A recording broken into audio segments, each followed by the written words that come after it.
1, 2.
बोलिए वृंदावन बिहारी लाल की जय। सियावर रामचंद्र की जय। उमापति महादेव की जय। पवन सुत हनुमान की जय।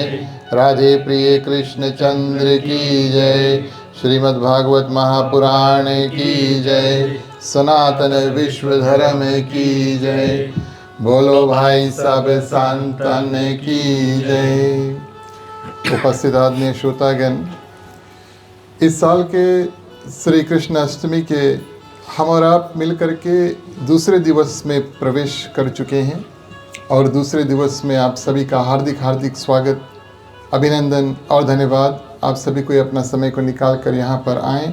अपने ओर से हमारे मंडली आदर्श सत्संग रामायण मंडली, उनके सभी सदस्यों की ओर से, खास तौर से ग्राम मालिक मालकिन श्रीमान श्रीमती रविशल नारायण, उनकी माताओं की ओर से, और आज के हमारे जो मुख्य श्रोता परिवार श्रीमान श्रीमती नवीन कुमार जी, श्रीमती नवीन कुमार जी यहाँ पर है, परिवार सहित समस्त रूप से यहाँ पर उपस्थित है। इनकी ओर से आप सभी का हार्दिक हार्दिक स्वागत और अभिनंदन। प्रथम क्रम प्रिय श्रोतागण, हम और आप मिल कर के जो भी मेवा मिष्टांग प्रसाद मुख्य श्रोता लेकर आए हैं, आप सभी लेकर आए हैं, भाव से भोग गीत के माध्यम से उसको चढ़ाएंगे। पहले मुख्य श्रोता चढ़ाए, उसके बाद में जो लोग प्रसाद लेकर आए उनसे अनुरोध करेंगे कि आगे आ जाएं, बारी बारी सभी को जितना भी प्रसाद है उसको अर्पण करें।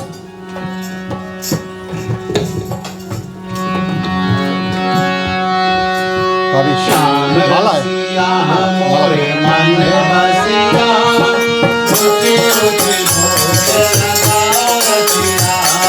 श्याम रतिया मोरे मन बतिया, रुचि रुचि भोग लगाओ रतिया।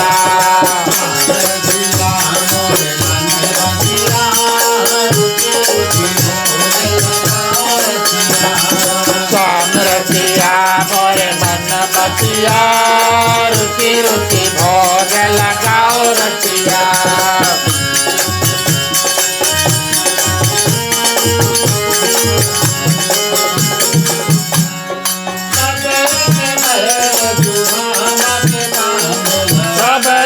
बैर सुदामा के कांदोला, सबरी के बैर सुदामा के कांदोला।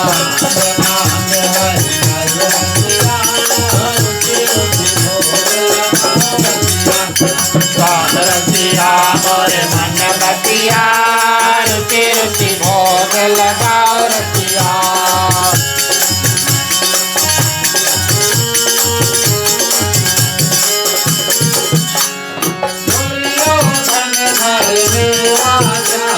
दुर्योधन घर मेवा त्याग्यो, दुर्योधन घर मेवा त्याग्यो।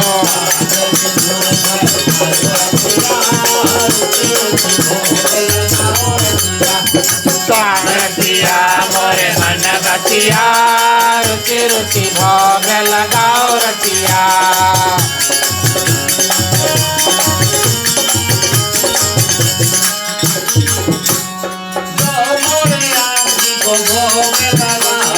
जो मोरे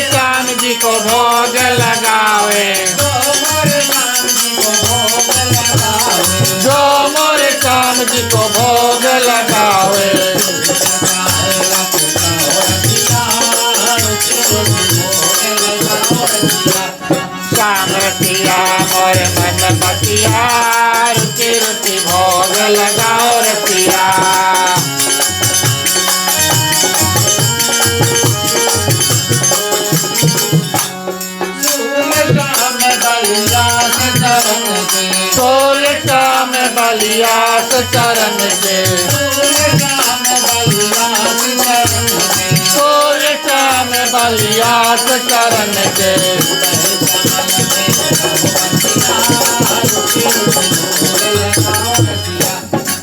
रतिया मोरे मन बतिया रुचि रुचि भोग लगाओ रतिया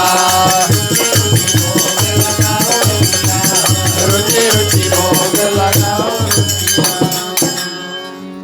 बोलिए वृंदावन बिहारी लाल की जय। धन्यवाद प्रिय श्रोतागण। आज सोमवार है। भगवान शंकर का बहुत मुख्य दिवस सोमवार माना जाता है। हम और आप भगवान श्री कृष्ण के भक्त, भगवान शंकर के भक्त, प्रिय श्रोतागण, आज सोमवार के दिवस श्री कृष्ण अष्टमी के उपलक्ष्य दूसरे दिवस में भाव के साथ मिल करके भोलेनाथ को शिव चालसा के माध्यम से याद करें। उसके बाद में प्रिय श्रोतागण हम और आप मिल करके भगवान श्री कृष्ण की पावन कथा जो है उसमें प्रवेश करेंगे। जय गणेश गिरिजा सुवन मंगल मूल सुजान, कहते अयोध्या दास तुम देव में वरदान। जय गिरिजापति दीन दयाला सदा करत संतन प्रतिपाला। जय गिरिजापति दीन दयाला सदा करत संतन प्रतिपाला।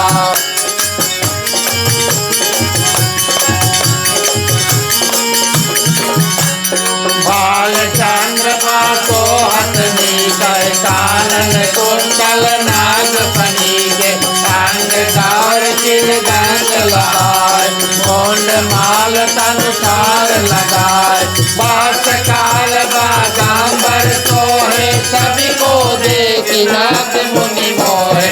जय गिरिजापति दीन दयाला सदा करत संतन प्रतिपाला।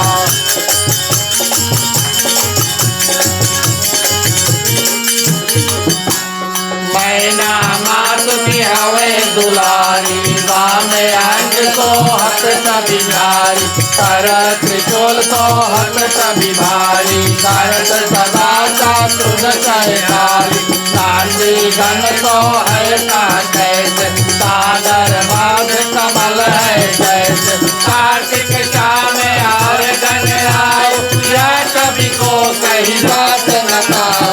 जय गिरिजापति दीन दयाला सदा करत संतन प्रतिपाला।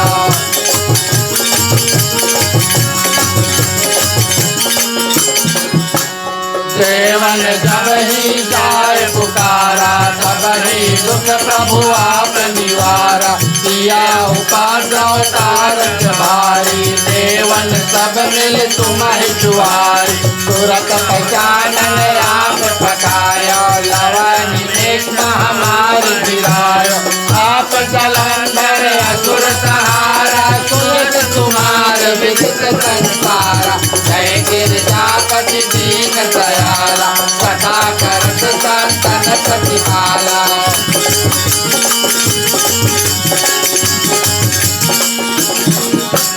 त्रिपुरासुर सन युद्ध मचाई सबहि कृपा कर लीन बचाई।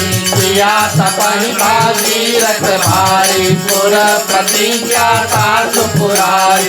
कानन में तुम सम कोई नाही सेवक स्तुति करत सदाई। वेद माहि महिमा सब गाई अकत अनादि भेद नहीं पाई। जय गिरिजापति दीन दयाला सदा करत संतन प्रतिपाला।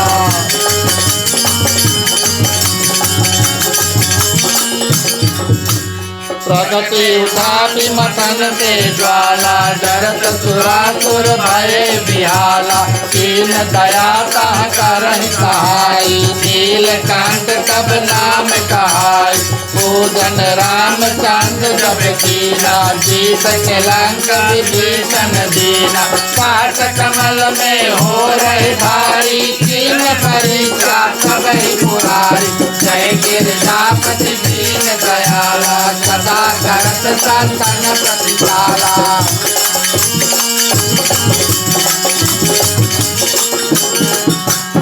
एक कमल प्रभु राखे गोई कमल नयन पूजन चाह सोई कठिन भक्ति देखई प्रभु शंकर भय प्रसन्न दिए चितवर जय जय जय आनंद अविनाशी करत कृपा सबके घटवासी दुष्ट सकल नित मोह सतावे भ्रमत रहे मोह चैन न आवे जय गिरजापति दीन दयाला सदा करत संतन प्रतिपाला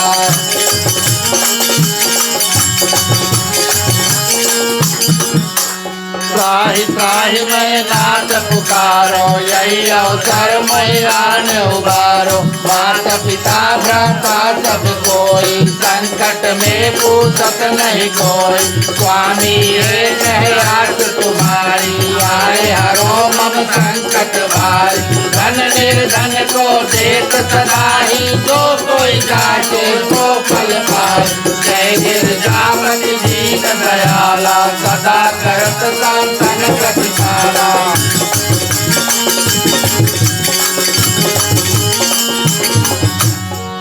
स्तुति कहीं विधि करो तुम्हारी करो नाथ अब चूक हमारी शंकर हो संकट के नाशन विघ्न विनाशन मंगल कारण योगी अति मुनि ज्ञान लगावे नारद सारद शीश नवाए नमो नमो जय नमः शिवाय सुर ब्रह्मादि पार नहीं पाए जय गिरजापति दीन दयाला सदा करत संतन प्रतिपाला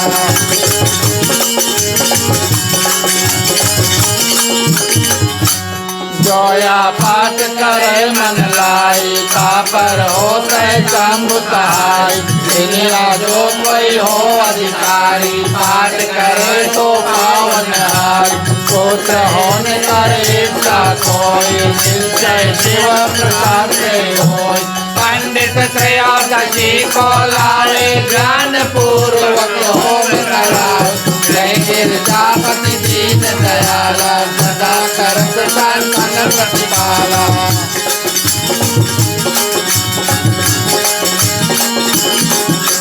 त्रयोदशी व्रत करे हमेशा तन नहीं ताके रहे कलेसा शंकर सन्मुख पाठ सुनावे मन क्रम बदल ज्ञान जो लावे जन्म जन्म के पाप नसावे अंत धाम शिवपुर में पावे कहत अयोध्या तुम्हारी जान सकल दुख हरहु हमारी जय गिरजापति दीन दयाला सदा करत संतन प्रतिपाला जय गिरजापति दीन दयाला सदा करत संतन प्रतिपाला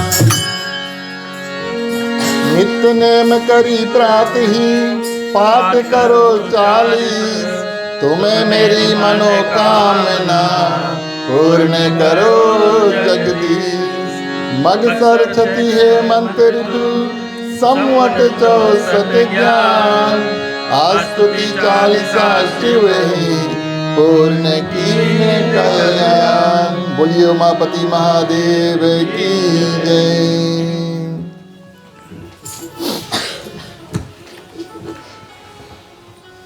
उपस्थित आदरणीय श्रोतागण श्री श्री राधा श्याम के चरणों में कोटिश बार प्रणाम करते हैं क्योंकि उनकी विशेष कृपा आज हमारे ऊपर आप सभी भक्तों के ऊपर हुई।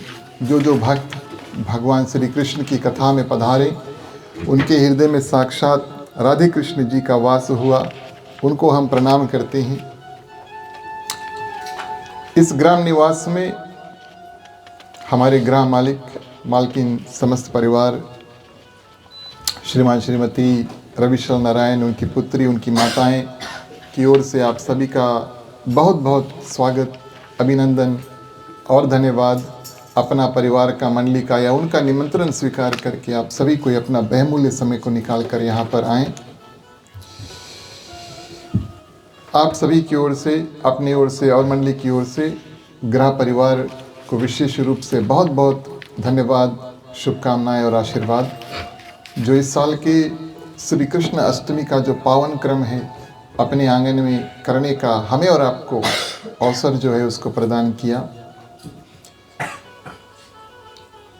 यथाशक्ति अनुसार जो लोग प्रसाद, महाप्रसाद इत्यादि आज भी बना करके लेकर आए हैं, उन सभी को बहुत बहुत धन्यवाद। मानपूर्णा भगवान श्री कृष्ण की असीम कृपा आपके रसोई, आपके हाथों में हमेशा हो। आज के हमारे मुख्य श्रोता परिवार श्रीमान श्रीमती नवीन कुमार, समस्त परिवार उपस्थित है, उनकी ओर से आप सभी को विशेष रूप से स्वागत। आज ऑनलाइन माध्यम में हमारे साथ जो श्रोता जुड़े फेसबुक के माध्यम से, आप सभी को हम स्वागत और धन्यवाद देते हुए चलते हैं। यहाँ तक पहुँचने के लिए माने कि श्री कृष्ण अष्टमी के 2 दिवस हुए, लेकिन हमारा यहाँ लगभग 4था दिवस हो चुका है। तैयारी इत्यादि और जितने लोगों ने जिस प्रकार से सहायता, योगदान इत्यादि प्रदान किया है, उन सभी को बहुत बहुत धन्यवाद और शुभकामनाएं अपने और मंडली और ग्रह परिवार की ओर से, ताकि इस पावन रूप में हम और आप मिलकर के जो कथा कर सकें, ऐसा संभव हो सकता है। अकेले हम और आप अकेले कुछ नहीं कर पाते हैं। जब कई हाथ इस दिव्य रूप में जुड़ता है, तब ऐसे सुंदर वेदी का निर्माण, जगह का निर्माण और कथा का निर्माण जो है वो होता है। साधु संत को बंदगी, ब्राह्मण को प्रणाम। हमारे मंडली आदर्श सत्संग रामायण मंडली की ओर से आप सबको जय श्री राम, जय श्री राम, जय जय श्री राधे, जय जय श्री राधे, जय जय श्री राधे, जय जय श्री राधे, जय जय श्री राधे। जय जय श्री राधे। भगवान श्री कृष्ण, प्रिय श्रोतागण, ऐसे पावन समय में और पृथ्वी पर द्वापर के समय अपना जो विशेष मनुष्य रूप है अवतरित हुए, और उसके हेतु हम और आप मिलकर के भगवान श्री कृष्ण की जो लीलाएं हैं उसको कर रहे हैं। इसमें जितने मंत्र इत्यादि है लगभग सब संस्कृत में और वेद, पुराण, उपनिषद इत्यादि से पहुंचते हैं। और एक तो हमारे पास, आप सभी के पास समय का अभाव है, माने कि समय कम है। कलयुग ऐसा युग ही है जिसमें सभी के पास समय कम है। इस कारण से ये उचित बात है कि हम और आप इन 7 दिनों की कथा में कुछ मंत्रों का ज्ञान, दीक्षा जो है उसको लें, उसके बारे में जानें, और हो सके तो इनका जाप करें जो भगवान श्री कृष्ण के प्रिय है। कथा सुनने का अर्थ यही है कि भगवान श्री कृष्ण की कुछ अंश हम और आप अपने जीवन में धारण करने की कोशिश करें, धारण करने की कोशिश करें। और शायद कथा याद रहे या ना याद रहे, आपने सभी यहाँ पर आकर पुण्य अवश्य कमाया। और प्रसाद रूपी अगर आप कुछ मंत्र यहाँ से लेकर जाएं और उनका मनन करें, उनका ध्यान करें, उनका जाप करें, तो भगवान श्री कृष्ण की असीम कृपा भक्तों के ऊपर इस रूप से प्राप्त होती है। हर समय कथा सुनने का अवसर प्राप्त नहीं होता, हर समय सत्संग करने का अवसर प्राप्त नहीं होता। जैसे हम और आप आज दिव्य रूप से बैठकर सत्संग जो है उसको कर रहे हैं, लेकिन हमारे और आपके पास अगर कुछ मंत्र हो और छोटा हो, जब हमारे पास समय हो तो उनका जाप करें। सर्वप्रथम श्री कृष्णम शरणम मम। कुछ ना हो तो ये बड़ा सरल मंत्र है, जिस मंत्र का ध्यान हम करें कि हे भगवान श्री कृष्ण, आपके शरण में हम आए हैं, ममा। हे भगवान श्री कृष्ण, आपके शरण में हम आए हैं, श्री कृष्णम शरणम ममा। और बड़ा सुंदर गीत इत्यादि भी इसके ऊपर है। अगर आप गाना चाहते हैं अवश्य गा सकते हैं और YouTube इत्यादि पे सुन सकते हैं। लेकिन ये अवश्य एक बड़ा दिव्य भगवान श्री कृष्ण के प्रति बहुत सुंदर मंत्र है। दूसरा मंत्र, श्री कृष्ण गोविंद हरे मुरारी, हे नाथ नारायण श्री कृष्ण गोविंद हरे मुरारी, हे नाथ नारायण वासुदेवा। इसमें भगवान श्री कृष्ण के कई नाम, प्रिय श्रोतागण, गोविंद, गौ की रक्षा करने वाले और इंद्रियों का निरीक्षण करने वाले भगवान श्री कृष्ण, और मुर राक्षस का वध करने वाले मुरारी, और आप ही नाथ हैं, आप ही नारायण हैं, आप ही वासुदेव हैं। वसुदेव और वासुदेव में अर्थ, प्रिय श्रोतागण, एक पिता और एक पुत्र, एक वासुदेव एक वसुदेव। और इस रूप में प्रिय श्रोतागण ये दूसरा सुंदर मंत्र मिला जिसका जाप हम और आप मिलकर कर सकते हैं। तो यथाशक्ति अनुसार जब हमें और आपको समय इत्यादि प्रदान हो तो भगवान श्री कृष्ण का अवश्य ध्यान कर लेना चाहिए। कई लोगों की रुचि जो है राधे कृष्ण से ज़्यादा लगती है। उनकी कथा, उनकी लीला सुनना बड़ा प्रेम, बड़ा आनंद प्राप्त होता है। जहाँ भगवान श्री कृष्ण की कथा में मर्यादा है, नियम का पालन करना पड़ता है, नियमों के बारे में सुनना पड़ता है, वहीं अक्सर साक्षात भगवान श्री कृष्ण, प्रिय श्रोतागण, वही नियम को तोड़ते हैं और बड़े दिव्य रूप से अपने भक्तों के लिए, राक्षस का वध करने के लिए या संतों का कल्याण करने के लिए अनेक ऐसे जो मर्यादा है उसको तोड़ते हैं, दिव्य रूप में तोड़ते हैं। और ये चरित्र, प्रिय श्रोतागण, जब हम और आप मिल करके सुनते हैं तो हृदय में प्रसन्नता होनी चाहिए। जैसे कल बताया, सर्वप्रथम मर्यादा का ध्यान, उसके बाद में भगवान श्री कृष्ण की जो लीला है, अपरंपार लीला है, वो हमारे हृदय में भाएगी। सुनेंगे तो, लेकिन हृदय में, प्रिय श्रोतागण, आकर के सुंदर रूप से बैठेगी। कल की कथा हमने और आपने देखा कि राजा परीक्षित कलयुग को 4 स्थान देते हैं रहने के लिए। उसके बाद में एक 5वां स्थान भी दिया जहाँ पर जुआ खेला जाता हो, जहाँ पर मदिरा पिया जाता हो, जहाँ पर परस्त्री का गमन और जहाँ पर हिंसा, मारपीट हो। ये 4 स्थान देने के बाद में एक 5वां स्थान मांगा कलयुग ने, कहा हम आकर वास करें। तो राजा परीक्षित ने कहा कि जो भी सोना अधर्म से कमाया गया है उसमें आप जाकर के वास करना। और यही, प्रिय श्रोतागण, राजा परीक्षित के लिए मृत्यु का कारण भी बना।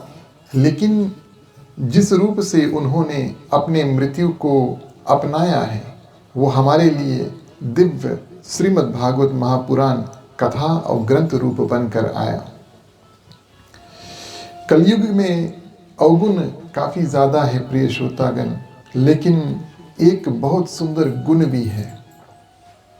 इतना सुंदर, प्रिय श्रोतागण, ये युग है और जिसके कारण से कलयुग को राजा परीक्षित ने मारा नहीं, उसको वहीं पर छोड़ दिया रहने का स्थान देकर।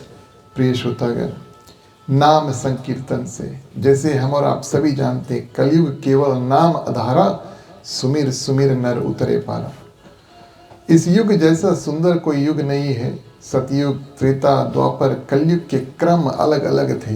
लोग जाकर के वन में तपस्या करते थे, लोग बहुत हवन यज्ञ इत्यादि, प्रिय श्रोतागण, करते थे। और तब शायद उनको मुक्ति, तब शायद उनको सिद्धि, या मन में जो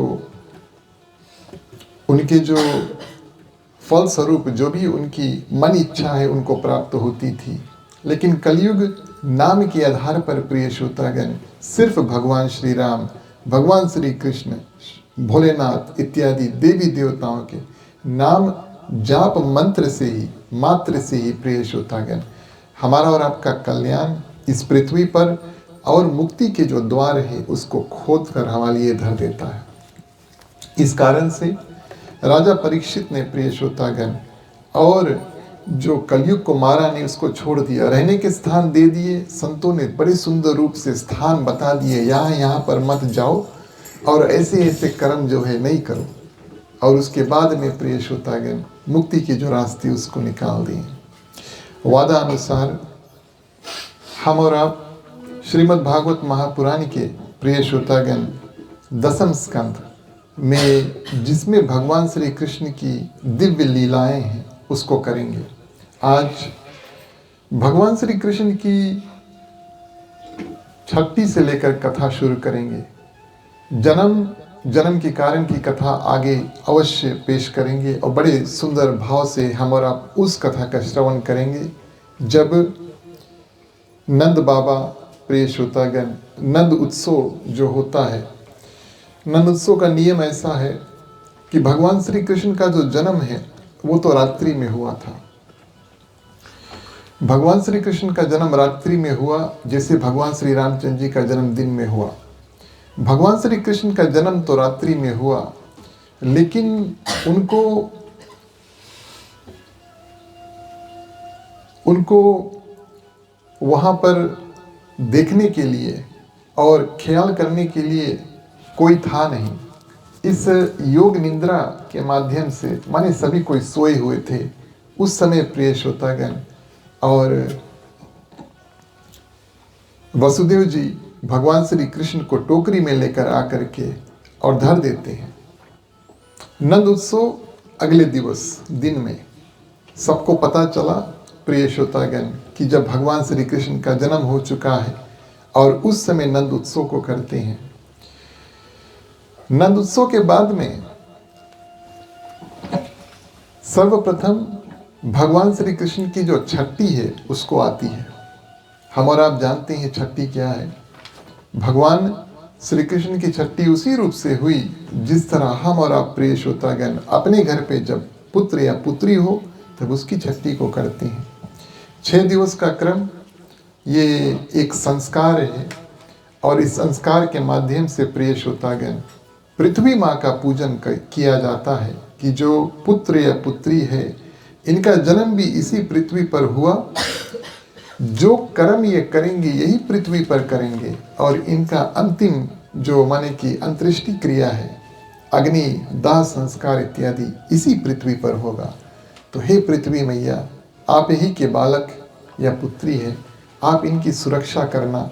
और आज आपके ऊपर बोझ एक और हो चुका। इस भाव के साथ में, प्रिय श्रोतागण, हम और आप और वहाँ पर नंद और यशोदा छठी इत्यादि की तैयारी करते हैं। नंद उत्सव और छठी जो था उसके बीच में लगभग 5 दिन थे।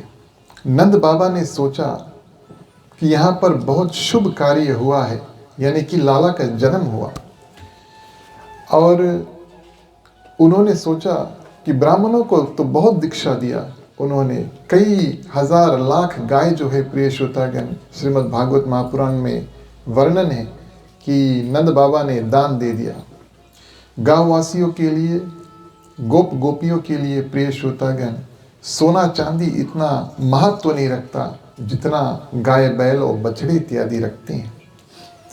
तो उनका लेन देन जो था पुराना ज़माना में, जो बाटा सिस्टम था, वो, प्रिय श्रोतागण, या दान दक्षिणा देना हो तो गाय बैल बछड़े इत्यादि देते थे। नंद बाबा ने सोचा कि सबको तो दिया, लेकिन हमारे जो राजा है जिनका नाम कंस है उनको अभी तक कुछ नहीं भेजा।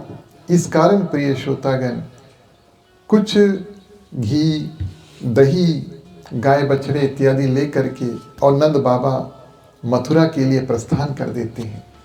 और इस रूप से प्रस्थान करते हैं कि जब तक छठी हो, माने कि 6th डे जो है, छठा दिवस जब तक हो तब तक मैं और कंस, राजा कंस को कर टैक्स जो है वो दे करके और वापस यहाँ पर अपने घर पर जो उत्सव है, प्रिय श्रोतागण, उसको मना सके। ऐसी मन में धारण करके नंद बाबा निकल गए। उधर महाराज कंस, जो भगवान श्री कृष्ण के मामा थे, और उन्होंने एक मीटिंग किया। मैंने भी सर्च किया कि अगर संतों का मिलन होता है तो उसको क्या कहा जाता है, तो गूगल ने बताया सत्संग कहा जाता है। और अगर राक्षसों का मिलन हो तो प्रिय श्रोतागण, राक्षसों का एक मीटिंग हुआ, माने सभा हुआ।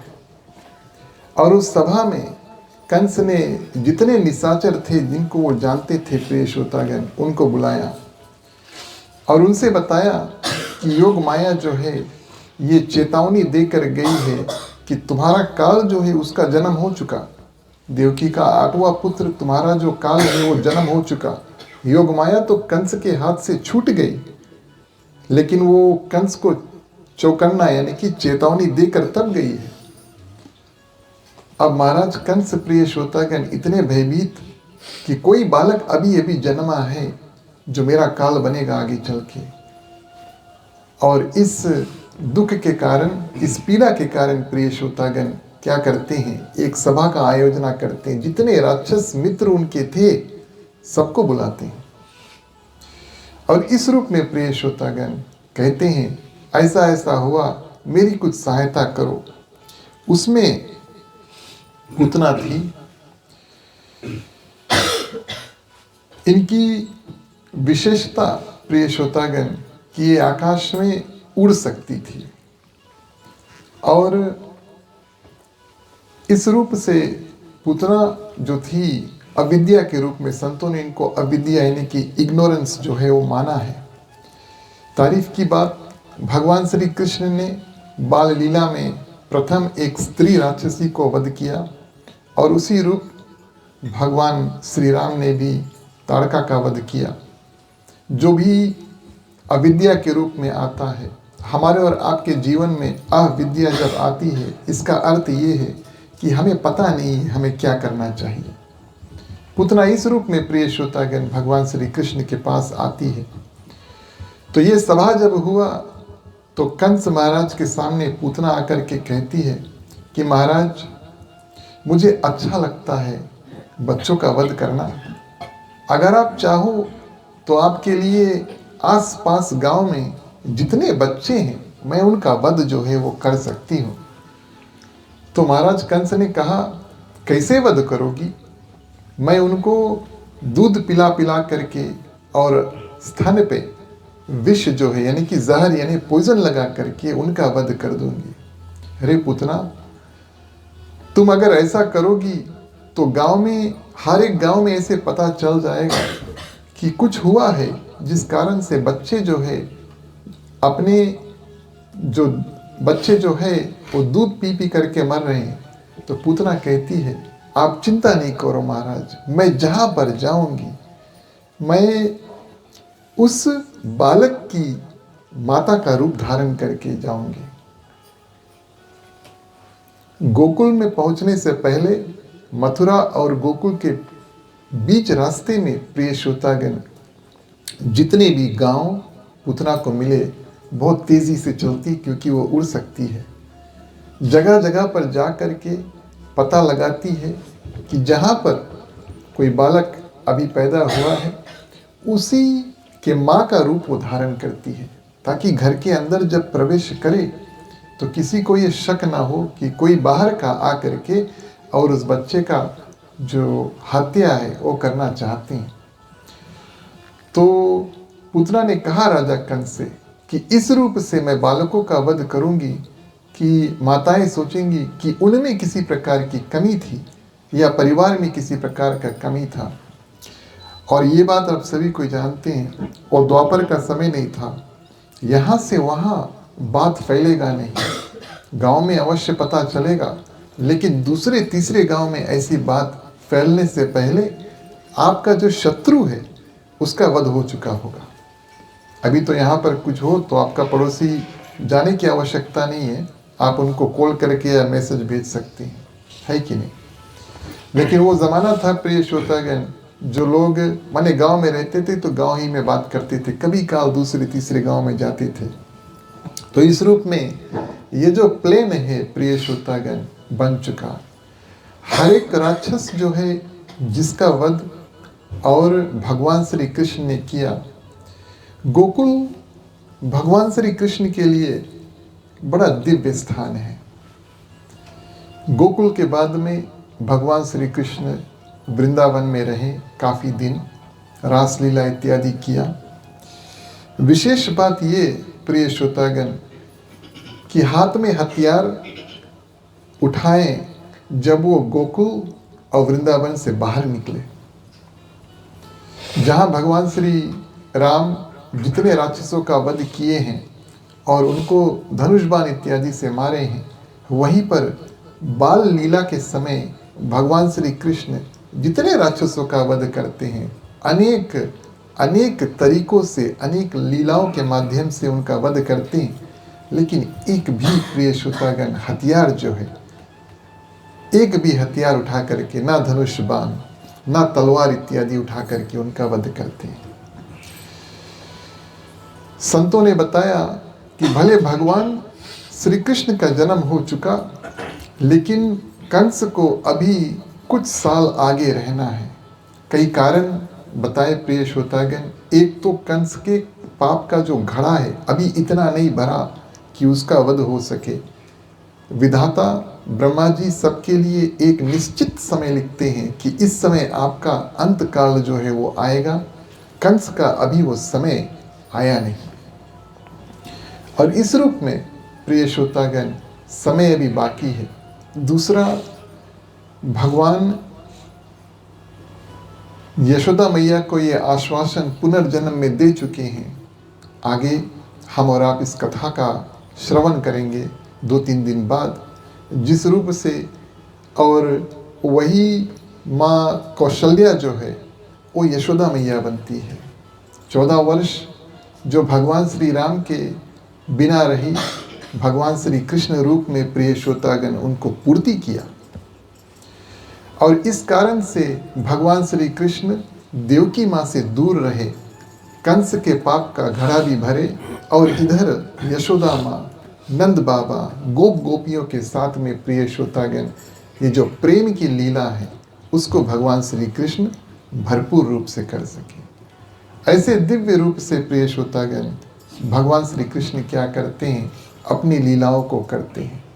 तो बात आई पूतना की।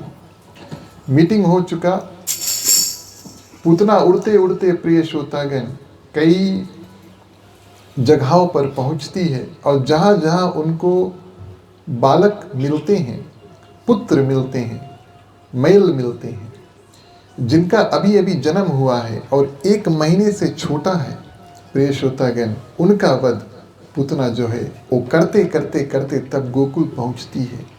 इधर पूतना गोकुल पहुंचती है, उधर नंद बाबा और मथुरा पहुंचते हैं।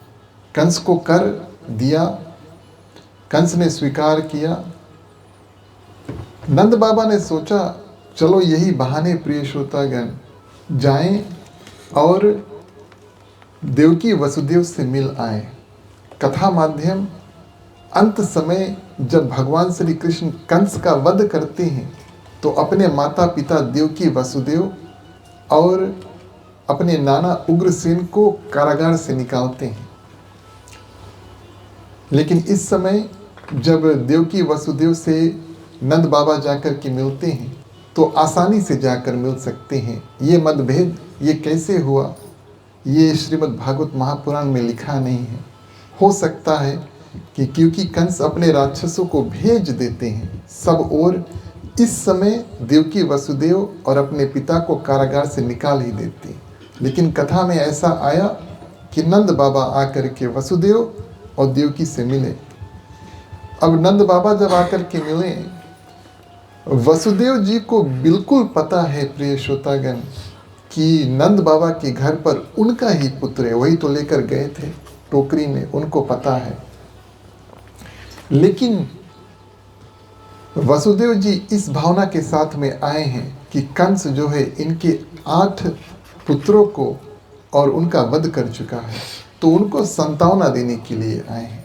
आप भावना देखिए, एक वसुदेव जी जानना चाहते हैं कि उनका जो पुत्र नंद बाबा के घर पर है वो कैसा है, और इधर वसुदेव जी प्रिय श्रोतागण इन जो दुखित प्राणी है कि इनका कोई भी संतान बचा नहीं, कंस ने सबका वध कर दिया, उनको सांत्वना देने के लिए आए हैं इधर।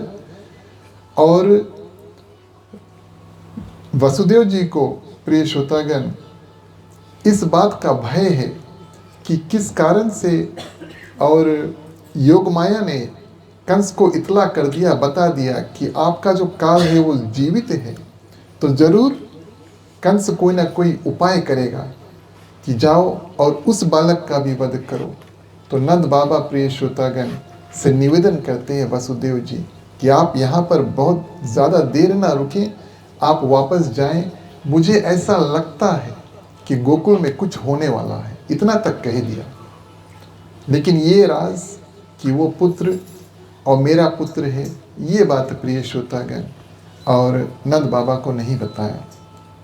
वसुदेव जी वहाँ से, नंद बाबा वहाँ से प्रिय श्रोतागण विदा लेकर के रास्ते में निकलते हैं, और तब तक प्रिय श्रोतागण पूतना जो है वो क्या करती है, गोकुल में प्रवेश करती है। पुराने ज़माने में लोग अपने घरों को बंद नहीं करते थे, लॉक इत्यादि नहीं करते थे, चाबी इत्यादि था या नहीं था, ताला इत्यादि था या नहीं था, लेकिन लोग आराम से प्रिय श्रोतागण हर एक दूसरे के घर में जा सकते थे, चोरी इत्यादि का कोई भय नहीं था। और ये उत्सव का समय था, और कौन सा उत्सव, भगवान श्री कृष्ण की जो छठी है, तो सब तैयारी में बिजी है, सब कोई व्यस्त है प्रिय श्रोतागण। अलग अलग गांव से लोग आते हैं, और नंद और यशोदा बहुत दिन बाद प्रिय श्रोतागण उनके घर बालक हुआ, इस उत्सव में भाग लेने के लिए आए, और खास तौर छठी के दिन आए। पूतना आती है, बड़ा सुंदर रूप लेकर आती है। मैं आपको बताऊं, श्रीमद् भागवत महापुराण बताती है कि पूतना जब चल करके आती है, इतना सुंदर, इतना दिव्य उनका रूप होता है, और बालों में फूल जो है वो लगा करके आती है, बालों में फूल लगा करके आती है। जैसे स्त्रियां कभी कभी बालों में सुगंधित जैस्मिन फ्लावर लगाती हैं। और एक राक्षसी है जो अपना सुंदर सा रूप बना करके बालों में फूल सजा करके आई है। और फूल क्या करते हैं, क्योंकि आप चलोगे तो आपके बाल इधर उधर, अगर आपने बाल को सुंदर से बनाया तो आपके बाल थोड़ा हिलेंगे जब आप चलोगे, है ना। ये तो अनुभव करने वाली बातें हैं। लेकिन चलते चलते, और इनकी इतनी सुंदर चलने का ढंग था कि बाल जब इधर से उधर हिलते तो जो फूल है प्रिय श्रोतागण, वो उनके सिर पे से निकल करके छूट करके पृथ्वी पर गिर जाते। संतों ने बताया कि देखो ये फूलों की भावना। उन्होंने सोचा कि राक्षसी के संग ना रुके, उनके मुख पर ना रुके, लेकिन ये जो पावन भूमि है गोकुल, जहाँ पर भगवान श्री कृष्ण और अपनी बाल लीलाओं को करे, चलो इस पृथ्वी पर ही गिर जाएं। ये बड़ी सुंदर बात हुई। तो इस भाव के साथ में बड़ा सुंदर रूप बना करके प्रिय श्रोतागण पूतना क्या करती है, नंद बाबा के भवन में प्रवेश करती है। हम और आप चौपाई में प्रवेश करें और कथा को आगे बढ़ाएं। बोलिए वृंदावन बिहारी लाल की।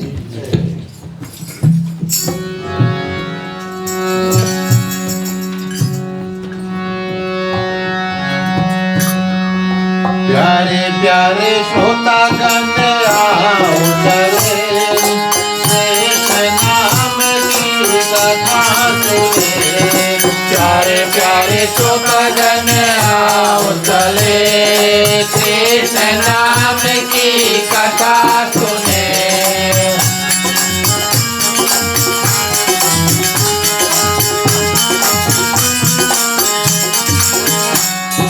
हरि चर्चा ना जान पराई, सकत असुर सही कान बनाई।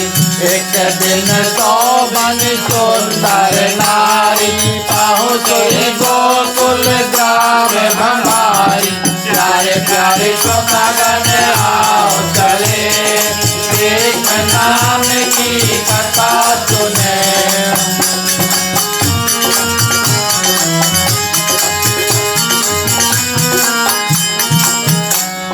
पुष्पन लगे सोहत ताही बैनई, मांगत लगी जो लगती त्रिवेदी। सुंदर सुंदर वासनदार, मुख मांडल बकटल जनुधार। प्यारे प्यारे सुखमन आओ चले, कृष्ण नाम की कथा सुने।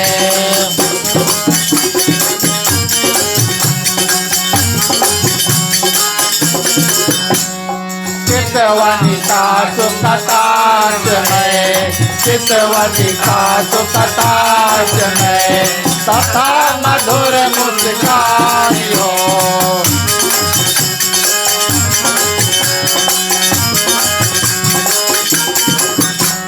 लिए कमल कर हरि प्रिया, लिए कमल कर हरि प्रिया। हरि गोपिन कन जान, राधे प्रिय कृष्ण चंद्र की जय।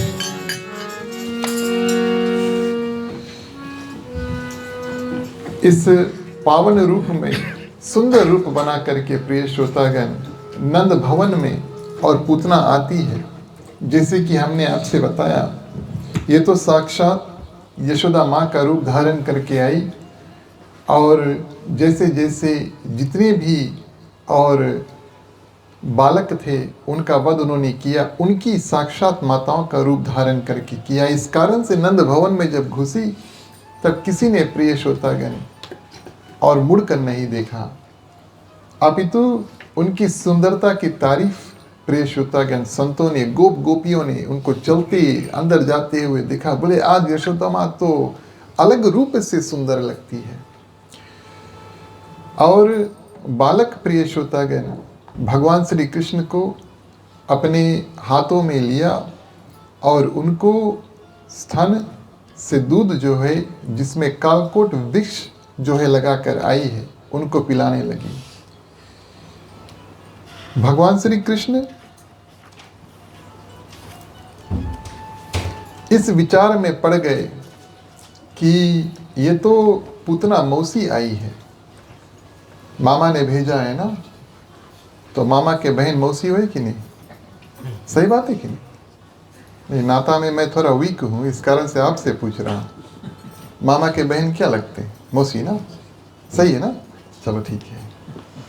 तो भगवान श्री कृष्ण विचार कर रहे हैं कि ये तो मेरे मामा ने मेरे लिए मौसी भेजा है, मेरी मौसी आई है आज। और प्रिय श्रोतागण इस विचार में उन्होंने मौसी जो है माँ समान, इस कारण से उनको मौसी कहा जाता है। और एक तो आनंद में भगवान श्री कृष्ण ने आंख बंद कर ली। यहाँ पर पूतना को प्रिय श्रोतागण भगवान श्री कृष्ण ने आंख खोल करके देखा नहीं। जैसे भगवान श्री कृष्ण को पूतना ने अपने हाथों में लिया, उसी क्षण भगवान ने अपनी आंख को बंद कर लिया। सुखदेव मुनि महाराज राजा परीक्षित को कथा बतलाते हैं और कहते हैं कि इतनी बालक की हत्या करने वाली बाल धातनी पूतना का मुख देखना भी प्रिय श्रोतागण पाप है। इस कारण से भगवान श्री कृष्ण ने अपने आंखों को बंद कर लिया। आंख बंद करके कारण संतों ने कई रूप से प्रिय श्रोतागण बताए हैं। ये तो कथा की महिमा है कि संत महात्मा हजारों वर्ष में जब ये कथा हुआ द्वापर में, और अभी तक आज भी लोग इस बात का चिंतन कर रहे हैं। ये चिंता वाली बात नहीं है, ये चिंतन वाली बात है कि भगवान श्री कृष्ण ने पूतना को देख करके अपने आंख क्यों बंद कर लिए। एक संत ऐसा बतलाते हैं कि अगर भगवान श्री कृष्ण अपने आंख को खोलते तो पूतना वहीं पर भस्म हो जाती, क्योंकि वो इतने ज़्यादा पाप जो है वो कर्म इत्यादि को करके आई है। दूसरा संत ने बताया कि ये तो साक्षात माया का रूप धर के आई है, माने अपना असली रूप जो है वो लेकर के भगवान के सामने नहीं आई, और ऐसे रूप को भगवान स्वीकार ही नहीं करते। हम और आप अगर रूप बदल करके, भाव बदल करके प्रिय श्रोतागण भगवान के पास जाएं तो भगवान हमें स्वीकार नहीं करते। आप सभी को याद है रामचरितमानस में जब तक हनुमान जी भगवान श्री रामचंद्र जी के चरणों में और ब्राह्मण का रूप धारण करके, जो विद्यार्थी ब्राह्मण है, स्टूडेंट है, उसका रूप धारण करके जब तक पड़े हैं तब तक भगवान उनको उठाए नहीं, स्वीकार नहीं करते। जब हनुमान जी अपना रूप बदल करके असली रूप में आते, भगवान उनको तुरंत उठा करके गले से लगा लेते। तो यहाँ पर पूतना जो है रूप बदल के आई है, तो बदले हुए रूप को भगवान स्वीकार नहीं करते। इस कारण से प्रिय श्रोतागण आंख बंद कर लेते हैं। मायापति साक्षात भगवान श्री कृष्ण है, भगवान विष्णु है, जिनके अवतार भगवान कृष्ण है। उनके सामने अगर कोई माया का रूप धर के आए तो वो बहुत ज़्यादा देर जो है वो टिक नहीं सकता। और पूतना का उद्धार, उनका कल्याण, उनका उद्धार भगवान श्री कृष्ण के हाथ करना है। इस कारण से भगवान श्री कृष्ण ने आंख बंद कर ली ताकि उनको समय मिले, पूतना को समय मिले जो कार्य वो करना चाहती है, जिस कार्य से उनको और मुक्ति जो है वो प्राप्त होगी। आप सभी जानते हैं कि स्तन में तो विष लगा करके आई है।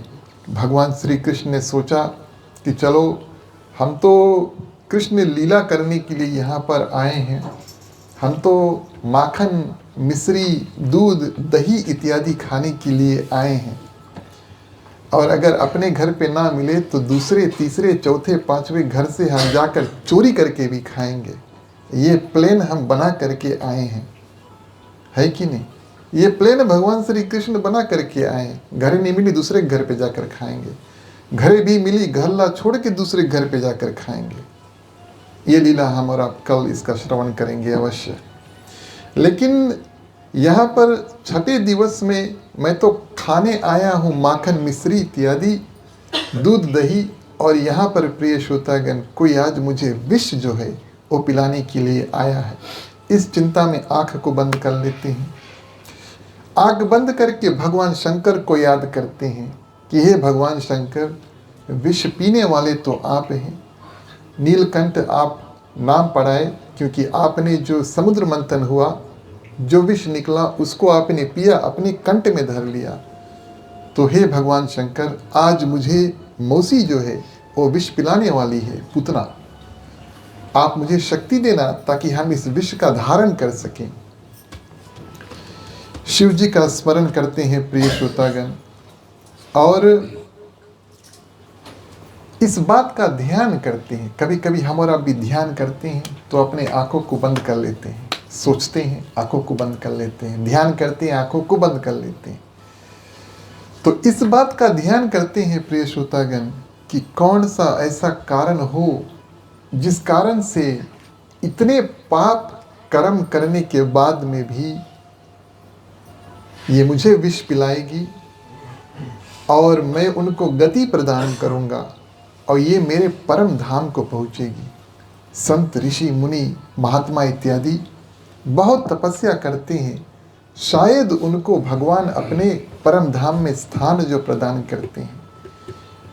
आज पूतना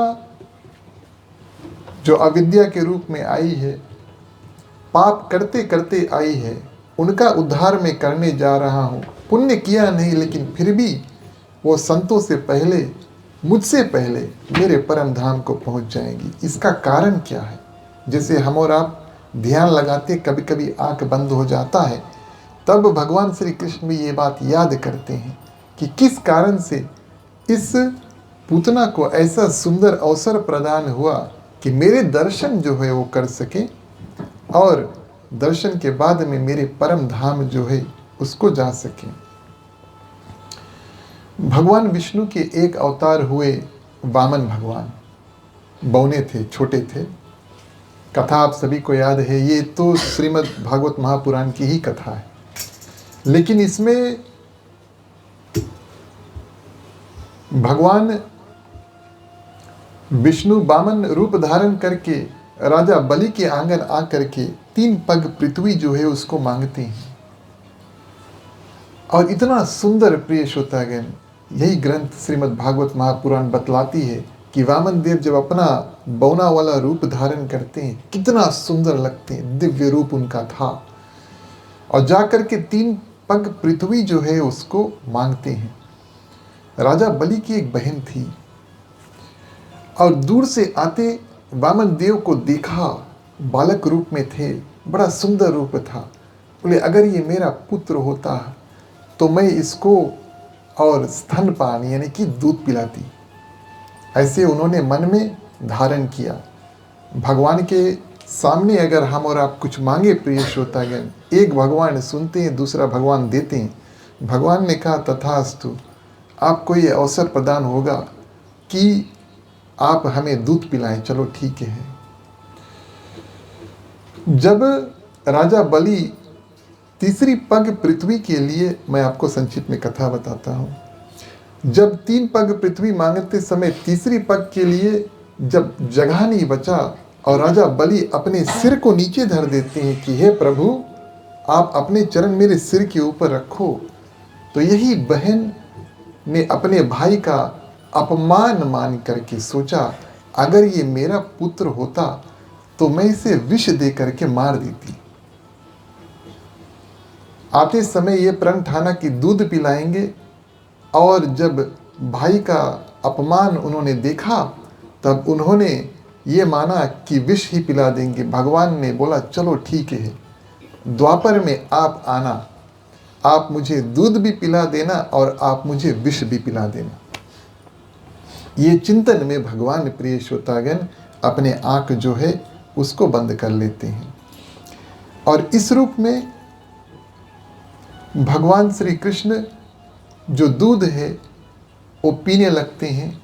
और दूध पीते पीते प्रिय श्रोतागण और पूतना के प्राण जो है वो खींचने लगते हैं। पूतना चिल्लाती है 2 बार, मुंच मुंच।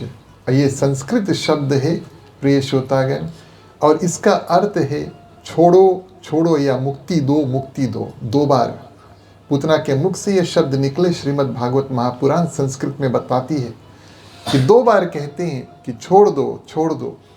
मानो पूतना भी ये कहती है कि मुझे इस लोक यानी कि पृथ्वी से छोड़ दो और मुझे इस लोक के ऊपर वाला लोक जो स्वर्ग है वहाँ से भी छोड़ दो। मुझे आपका जो अंतिम लोक है वैकुंठ, वहाँ पर वास दो। पृथ्वी छोड़ो और स्वर्ग छोड़ो और मुझे वैकुंठ का वास दो। पूतना इधर चिल्ला रही है छोड़ो छोड़ो। भगवान श्री कृष्ण बोलते हैं कि मैं जब पकड़ लेता हूँ तो मैं कभी किसी को छोड़ता नहीं। ये भगवान की विशेषता है। और भगवान के भक्त में प्रिय श्रोतागण अंतर है। ध्यान देना इस बात का। यथाशक्ति और समय अनुसार निष्ठा और भावना, भरोसा इत्यादि के अनुसार इंसान भगवान से जुड़ते हैं। या तो हम और आप भगवान से कुछ चाहते हैं तब भगवान के पास पहुंचते हैं, या तो थोड़ा समय हो तो थोड़ी देर के लिए भगवान तक हम पहुंचेंगे। लेकिन भगवान जिसको पकड़ लेते हैं उसको फिर प्रिय श्रोतागण छोड़ते नहीं हैं। या तो उनका कल्याण कर देते हैं या अगर राक्षस हो तब उनका उद्धार ही कर देते हैं। अंतिम दिवस राम रावण युद्ध में प्रिय श्रोतागण भगवान श्री राम और रावण का जो सामना हुआ उसके बाद में रावण का प्रिय श्रोतागण निधन हुआ और उनकी जो तेज, उनकी जो शक्ति था, उनके जो आत्मा था निकल करके सबके आंखों के सामने भगवान श्री राम में समा गया। भगवान कहते हैं कि भले आप हमें कभी पकड़ो कभी छोड़ो ये ठीक है, लेकिन अगर ऐसा हो जाए कि हमने आपको पकड़ लिया तब फिर हम छोड़ने वाले नहीं। इसका ये मतलब नहीं है कि आज हमें भगवान पकड़ लेंगे तो हमारे जो प्राण हैं यहीं पर छूट जाएंगे। इसका मतलब ये है कि भगवान पकड़ लेंगे, हम भगवान से जुड़ जाएंगे तो हमेशा भगवान के सानिध्य में रहेंगे, हमेशा भगवान का ही ध्यान करेंगे, पूजा अर्चन इत्यादि करते रहेंगे। तो भगवान श्री कृष्ण प्रिय श्रोतागण पूतना के प्राण खींच रहे हैं और पूतना प्रिय श्रोतागण अपने जो सही शरीर में आते हैं। अब उनको प्राणों की जब उनके प्राण जब संकट में पड़े तब वो अपना सुंदर वाला रूप छोड़ के राक्षसी वाला रूप में आती है। और मैं आपको बताऊं इतना बड़ा रूप है, आप जाओगे एयरपोर्ट पे तो आपको हवाई जहाज़ जो है वो नज़दीक से देखने को मिलेगा। अभी यहाँ से ऊपर देखोगे तो दूर से दिखने को मिलेगा, बहुत दूर है, वो लगभग चिड़िया के समान होगा। लेकिन अगर आपको एयरपोर्ट पे जा कर के आप हवाई जहाज़ को देखोगे तो बहुत बड़ा दिखेगा, है कि नहीं? और बहुत भयंकर और बहुत बड़ा प्रिय श्रोतागण ये जो पूतना राक्षसनी थी उसका शरीर था। भगवान श्री कृष्ण ने सोचा अब ये अपने सही शरीर में आने वाली है क्योंकि इनके प्राण जो है वो जाने वाले हैं। अगर ये अपना रूप में परिवर्तन सुंदर नारी से राक्षसी वाला रूप में गई तब ये घर फट जाएगा। इतना भयंकर और इतना बड़ा प्रिय श्रोतागण पूतना का जो असली रूप था वो था। भगवान श्री कृष्ण ने बोला चलो ठीक है, इनको यहाँ इस घर से निकालना होगा। और पूतना प्रिय श्रोतागण भगवान श्री कृष्ण को लेकर के उड़ती है, आकाश मार्ग में जाती है। और आकाश मार्ग में प्रिय श्रोतागण दूध पीते पीते और भगवान श्री कृष्ण उनके प्राणों को हर लेते हैं। बोलिए वृंदावन बिहारी लाल की जय।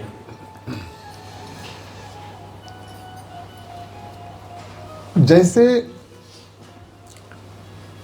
कोई भी हवाई जहाज आसानी से आकर के प्रिय श्रोतागण पृथ्वी पर लैंड करता है, उस रूप से भगवान श्री कृष्ण की कृपा से पूतना भी आकर के और यमुना नदी के किनारे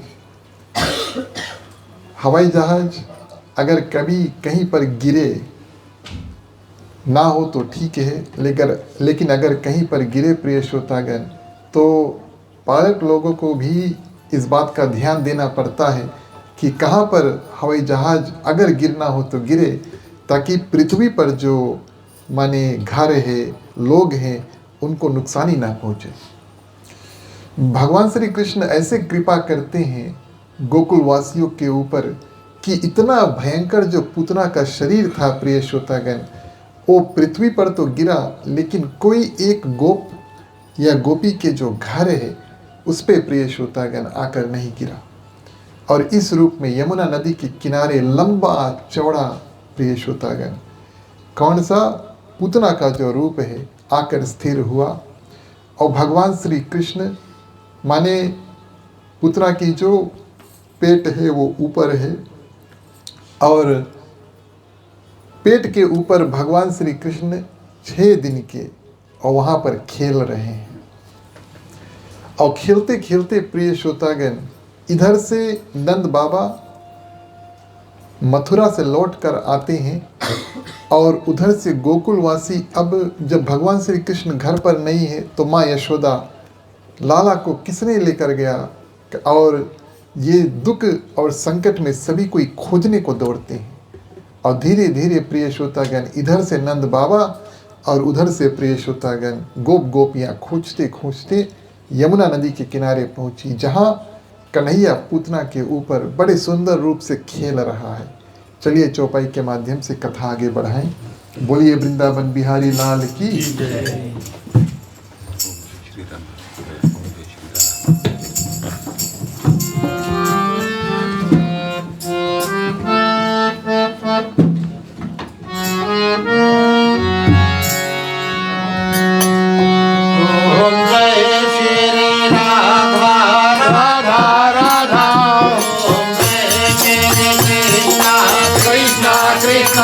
श्री राधा कृष्णाय नमः, श्री राधा कृष्णाय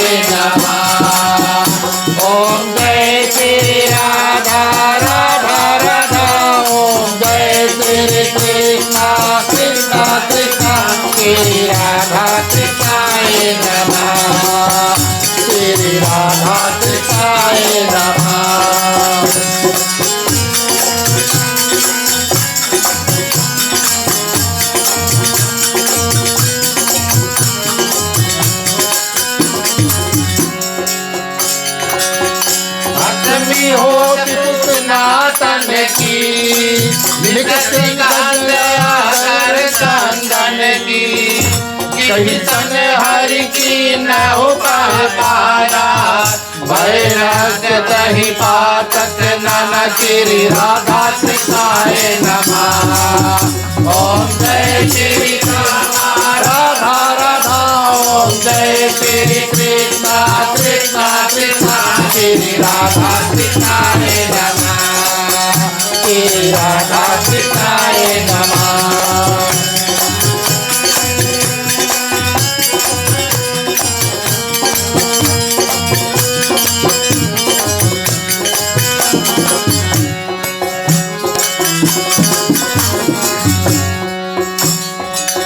गंगपाल नाशवन हारी, खल पुतना महारी, मार खेत हर होगा हारी, लाली मूर्ति लहु दूध पानी, राधा कृष्णाय नमः।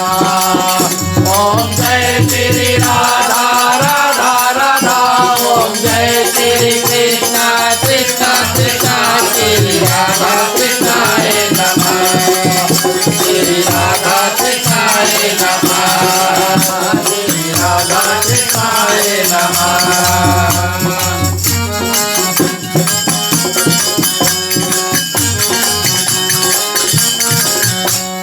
बैरहु तारत प्रेम लगी, बैरहु तारत प्रेम लगी, बैर करत किन होय हो।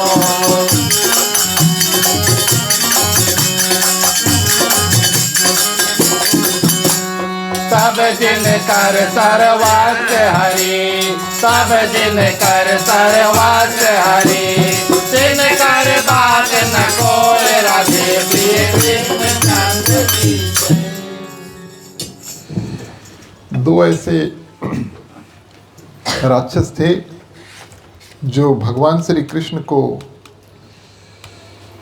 गोकुल के आकाश मार्ग से दर्शन किए, माने एरियल व्यू, हेलीकॉप्टर रूप में। क्योंकि पूतना जो है वो भगवान श्री कृष्ण को लेकर के और आकाश मार्ग हवा में उड़ती है, तो जब उड़ती है तो भगवान श्री कृष्ण को गोकुल के जो गांव हैं उसमें उनके दर्शन जो है ऊपर से हुए। और दूसरा एक राक्षस था त्रिनावत प्रिय श्रोतागण, जो बवंडल के रूप में आता है और भगवान श्री कृष्ण को लेकर के हवा में ऊपर उड़ता है। तो ये लीला हुआ और नंद बाबा गोप गोपियां आकर के यमुना नदी के किनारे भगवान श्री कृष्ण को पूतना के शरीर के ऊपर खेलते हुए देखते हैं। माताएं प्रिय श्रोतागण बहुत बहुत धन्यवाद देती है भगवान विष्णु को कि आपने हमारे जो पुत्र है कन्हैया का लाज रखा और उनको सुरक्षित रखा। भगवान श्री कृष्ण मन ही मन मुस्कुरा रहे हैं, मन ही मन मुस्कुरा रहे हैं। प्रिय श्रोतागण, ये भगवान की लीला है। भगवान के ही सामने गोप गोपियाँ भगवान को धन्यवाद दे रही है कि भगवान सुरक्षित है। ये भगवान की लीला।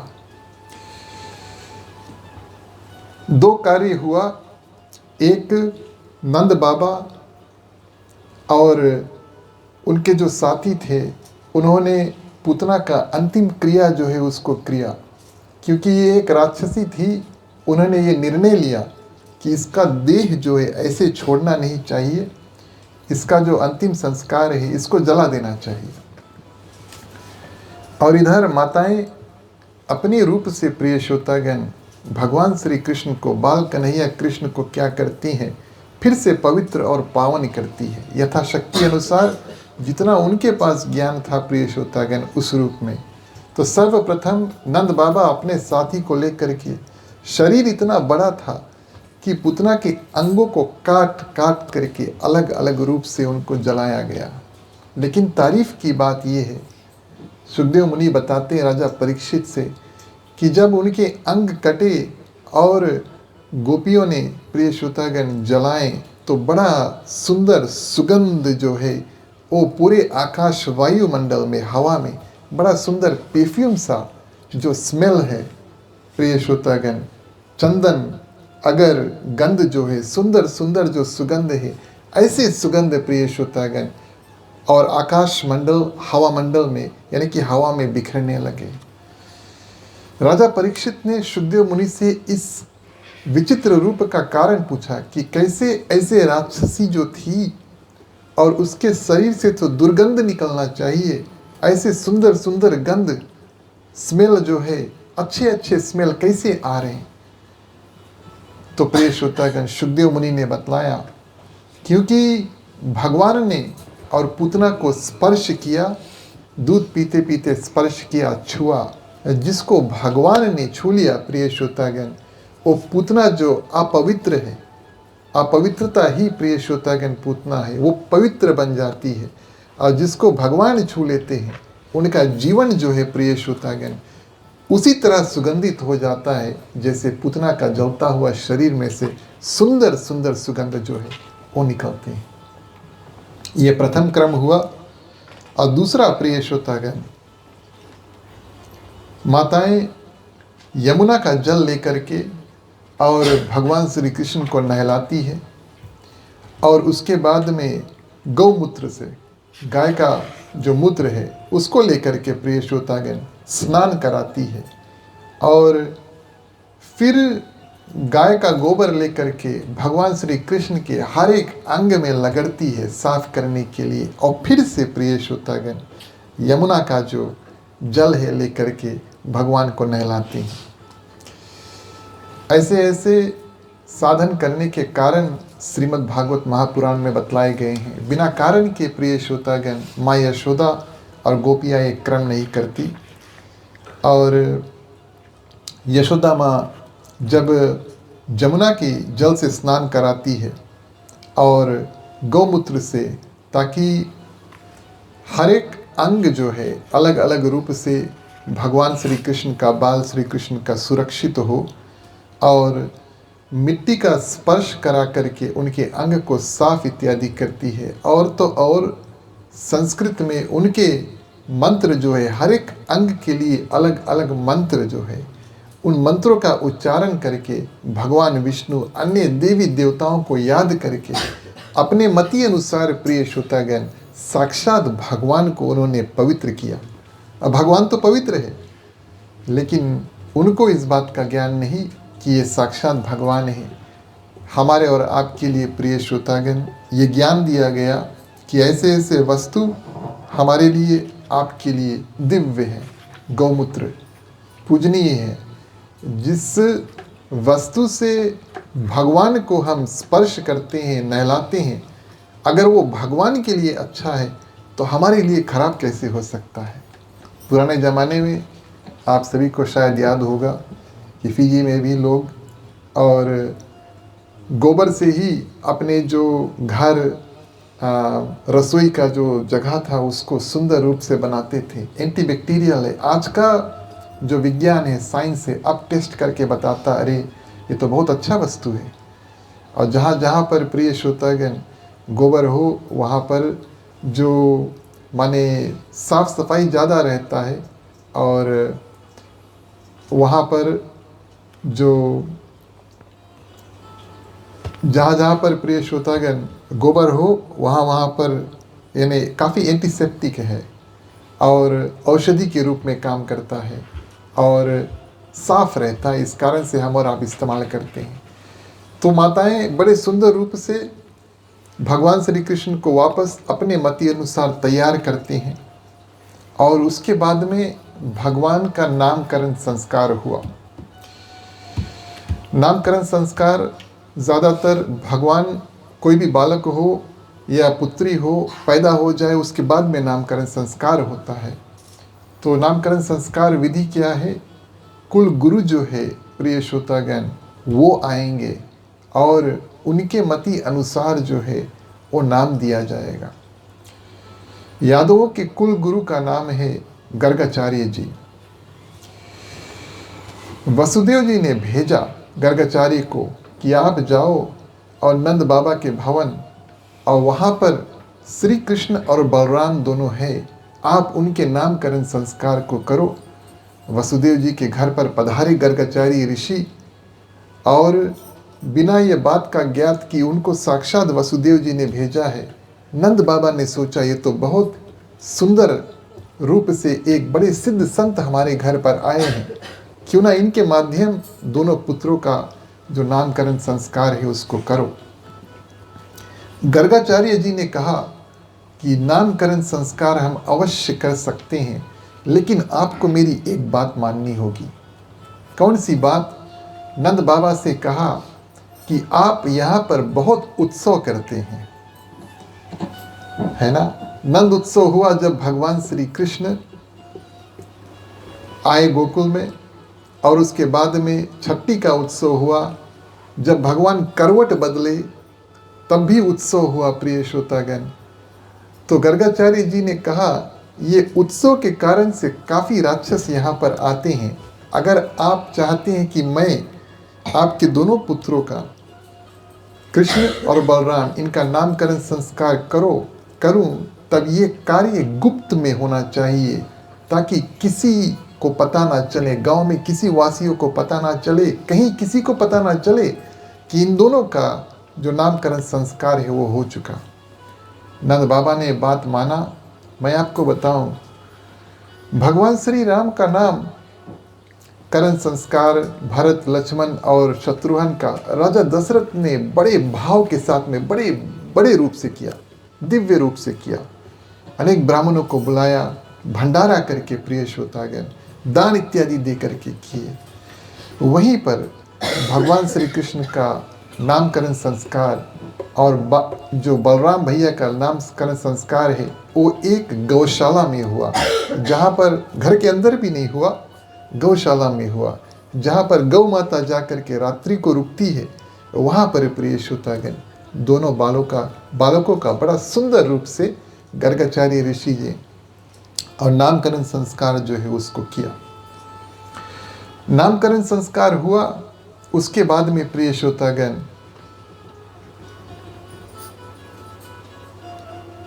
त्रिनावत कंस बारी बारी एक एक राक्षस को भेजता है कि तुम जाओ और प्रिय श्रोतागण जो बालक है उनको मारो।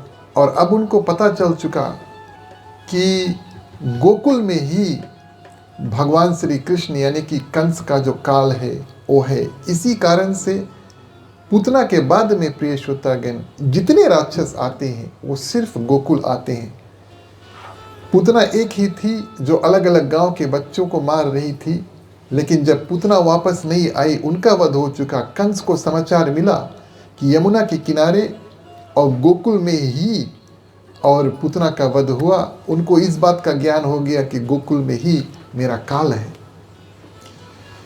अब जितने राक्षस आते हैं प्रिय श्रोतागण वो आते हैं और सिर्फ गोकुल में भगवान श्री कृष्ण माँ यशोदा के हाथों में और बाहर प्रिय श्रोतागण बैठे हैं। और त्रिनावत बवंडल के रूप में आता है, टोर्नेडो जो घूमता है, चीज बटोरता है, ऊपर लेकर जाता है, इधर से उधर फेंकता है, ऐसा रूप में आता है प्रिय श्रोतागण। और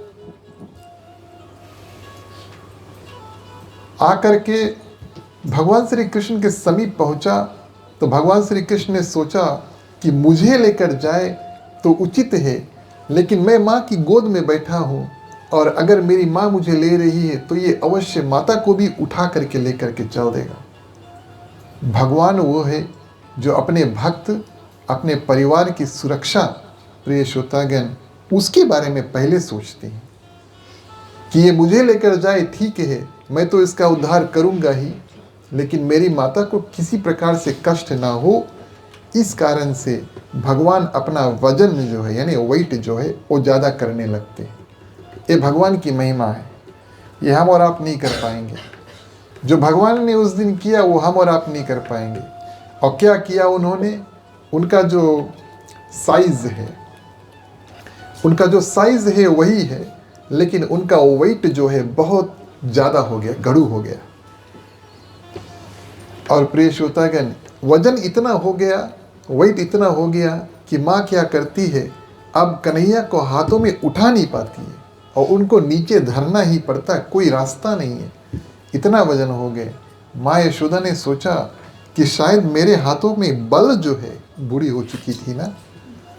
काफ़ी दिन बाद नंद बाबा यशोदा के घर पर और एक बालक हुआ है, तो माँ यशोदा ने सोचा कि शायद मेरे हाथों में बल कम हो गया, थोड़े देर के लिए मैं कन्हैया को नीचे धर देती हूँ।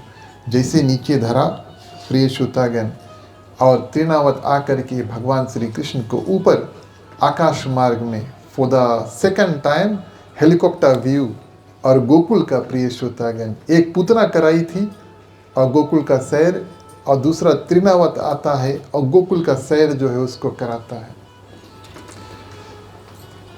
जैसे भगवान श्री कृष्ण ऊपर गए और तृणावत के कंठ जो है उसको पकड़ लेते हैं, और कंठ को पकड़ करके प्रिय श्रोतागण दबाते हैं, और इतना जब उठाकर लेकर गए तब अपना वजन बहुत कम कर लिया ताकि तृणावत उनको उठा करके लेकर जाए। ऊपर आकाश मार्ग में तृणावत उनको घुमा रहे हैं। भगवान श्री कृष्ण क्या करते हैं, अपना वजन बहुत ज़्यादा कर लेते हैं और एक हाथ से उनके कंठ जो पकड़ करके दबाते हैं। कोई हथियार तो है नहीं, आकाश मार्ग में वैसे भी क्या हथियार मिलेगा, और इस रूप में अपने ही हाथों से प्रिय श्रोतागण पूतना का वध मुख से किया, माने दूध पी करके, और तृणावत का वध जो है वो हाथ से प्रिय श्रोतागण कंठ गले को पकड़ करके उसको दबाया, और दबाते हुए प्रिय श्रोतागण वजन ज़्यादा किया। इस रूप से तृणावत जो है वो पृथ्वी पर धीरे से, जैसे एक हेलीकॉप्टर लैंड करता है, धीरे से आकर के गिरा, और भगवान श्री कृष्ण प्रिय श्रोतागण पृथ्वी पर पड़े। तृणावत का कोई रूप नहीं था, पुनर्जन्म में एक संत ने उसको और श्राप दिया था कि तुम बिना रूप के रहोगे, द्वापर में जब भगवान श्री कृष्ण तुम्हें स्पर्श करेंगे, कंठ पकड़ेंगे, तब तुम्हारा उद्धार होगा। और इस रूप में प्रिय श्रोतागण भगवान श्री कृष्ण ने तृणावत का उद्धार किया। हम और आप भगवान श्री कृष्ण की लीला, खास तौर से बाल लीला में बहुत विस्तार है, लेकिन आज की कथा को हम समय का ध्यान देते हुए यहीं पर समाप्त करते हैं। आप सभी ने कथा को बड़े ध्यान से सुना। भगवान श्री कृष्ण की असीम कृपा आप सभी के ऊपर रहे। आज चलिए आप सभी कोई खड़े हो जाएं, बारी बारी हम और आप मिल करके आरती करेंगे। बाल लीला कल हम यहीं से फिर और आगे बढ़ाएंगे। बोलिए वृंदावन बिहारी लाल की।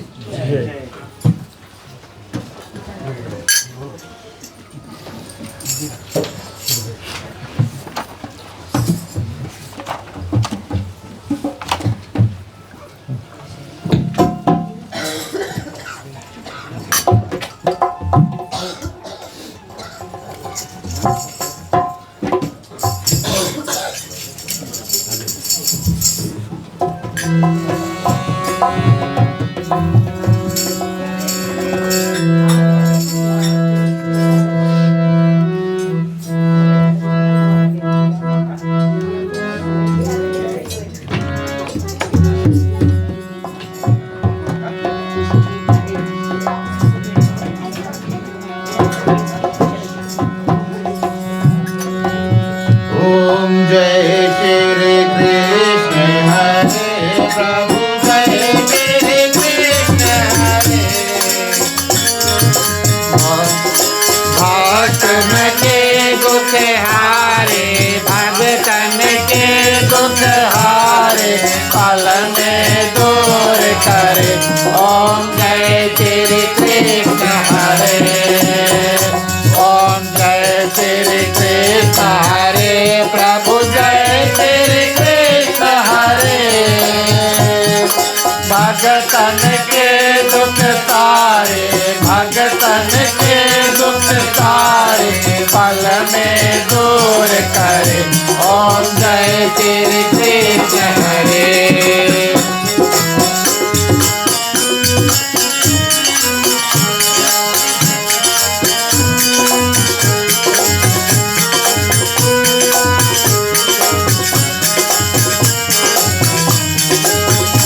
जय रस रास बिहारी, जय रस रास बिहारी, जय जय गिरधारी, ओम जय श्री कृष्ण हरे।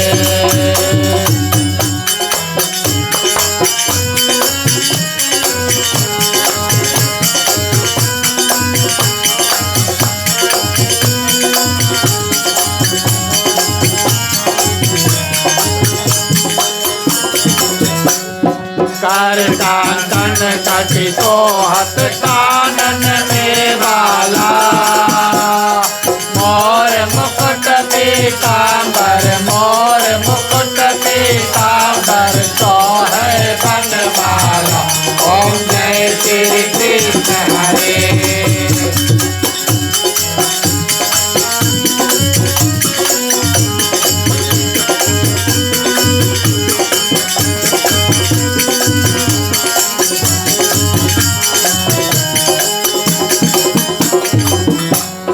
बेन सुदामा तारे दरिद्र दुख तारे, गज के पान छुड़ाए, गज के पान छुड़ाए, भव सागर तारे, ओम जय श्री कृष्ण हरे।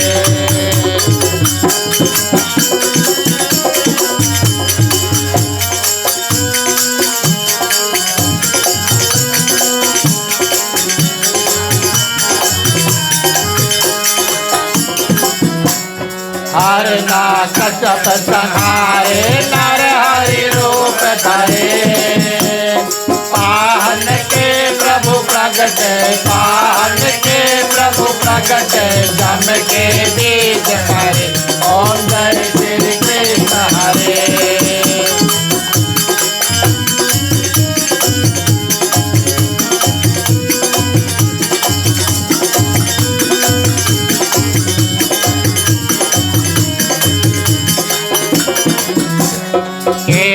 कांत बिदारे नल कुबेर तारे, दामोदर कवि सुंदर, दामोदर कवि सुंदर, भगतन के प्यारे, ओम जय श्री कृष्ण हरे। काली नाग नटैया नटवर कवि सोहे, पन पन नाचा करते, पन पन नाचा करते, नागन मन मोहे, ओम जय श्री कृष्ण हरे। राज उग्र से नभाए, माता शोक हरे, द्रुपद सुता पत राखी, द्रुपद सुता पत राखी, करुणा लाज भरे, ओम जय श्री कृष्ण हरे। ओम जय श्री कृष्ण हरे, प्रभु जय श्री कृष्ण हरे। भगतन के दुख सारे, भगतन के दुख सारे, पल में दूर हरे, ओम जय श्री कृष्ण हरे। ओम जय श्री कृष्ण हरे, ओम जय श्री कृष्ण हरे। बोलिए वृंदावन बिहारी लाल की जय।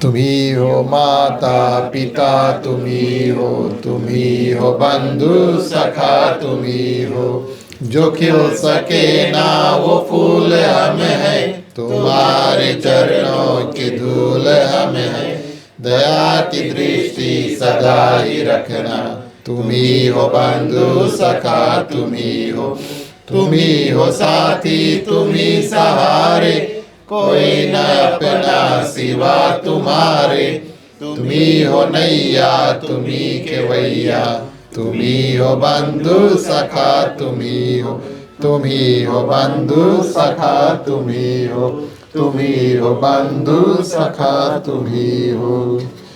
ओम कर्पूर गौरम करुणावतारम, संसार सारं भुजगेन्द्रहारं, सदा वसंतं हृदयारविंदे, भवं भवानी सहितं नमामि, भवं भवानी सहितं नमामि, भवं भवानी सहितं नमामि।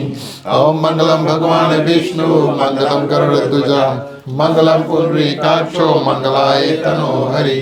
सर्वमंगल मांगल्ये शिवे सर्वार्थ साधिके शरण्ये त्र्यंबके गौरी नारायणी नमस्तुते, नारायणी नमस्तुते, नारायणी नमस्तुते।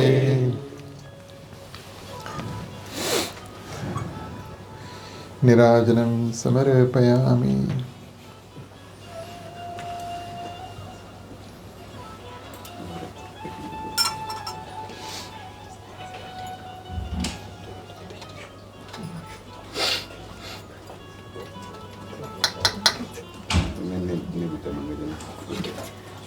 आप लोग लो, एक आगे कर दो।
धन्यवाद प्रिय श्रोतागण, आप सभी से आग्रह करेंगे अपने अपने स्थान को ग्रहण करें। आप सभी कोई बैठ सकते हैं, बैठे बैठे बारी बारी आप सभी कोई आरती का दर्शन कर सकते हैं। आज की कथा में कुछ त्रुटियां हो, भगवान से हम क्षमा याचना करें। चलिए मिल करके क्षमा प्रार्थना को करते हैं। बोलिए वृंदावन बिहारी लाल की जय।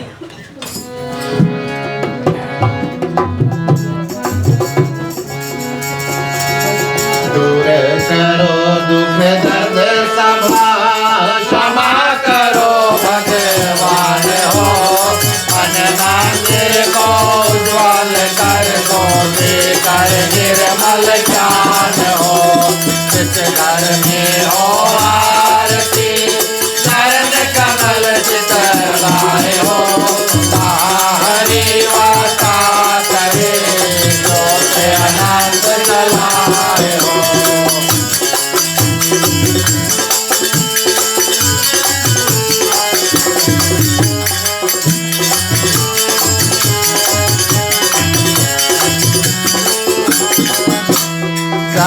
भक्त कीर्तन करे, बहे प्रेम दरिया हो।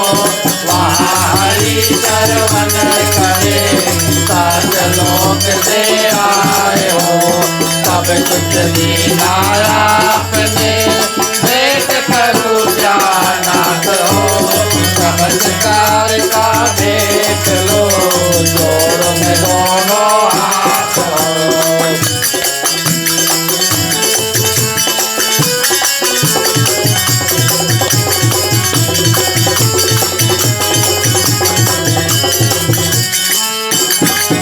यदि जोड़ में दोनों हाथ, राधे प्रिय कृष्ण चंद्र की जय। सियावर रामचंद्र की जय, उमापति महादेव की जय। पवन सुत हनुमान की जय, भागवत महापुराण की जय। सनातन धर्म की जय जय, बोलो भाई सब संत।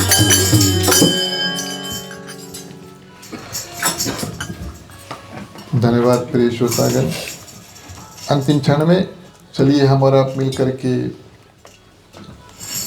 भगवान से प्रार्थना करेंगे कि हे परमपिता परमेश्वर,